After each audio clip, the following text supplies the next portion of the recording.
Hello guys, আশা করি আপনারা সবাই ভালো আছেন। আল্লাহর রহমতে আমরা অনেক অনেক ভালো আছি।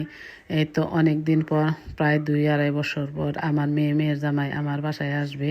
এই কারণে আমি বাজার থেকে কি কি বাজার এনেছি সেটাই আপনাদের সাথে শেয়ার করব। আমার সন্তান বলে কথা, আমার একটি মেয়ে। এই কারণে আমি যা বাজার করেছি আমার কাছে এই অনেক। হয়তো আপনাদের কাছে এসব কিছু না, কিন্তু আমার সন্তানরা যতদিন আমার কাছে আসবে, আমার কাছে এটাই অনেক কিছু। নিজের হাতে কিছু করে খাওয়াতে পারবো, কারণ আমি মা যতদিন বেঁচে থাকবো সন্তানদেরকে এইভাবেই আদর করে যাব।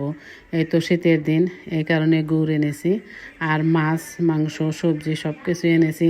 হয়তো আপনাদের কাছে এটা কিছু না, কিন্তু আমার কাছে এটাই অনেক কিছু।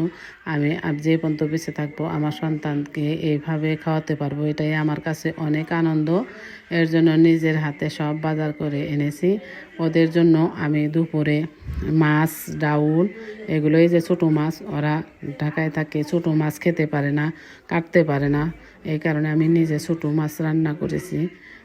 ওরা তো খেয়ে বললো অনেক মজা হয়েছে। এই তো আমি বোয়াল মাছ রান্না করব, ডাউল রান্না করব দুপুরের জন্য, এই করব।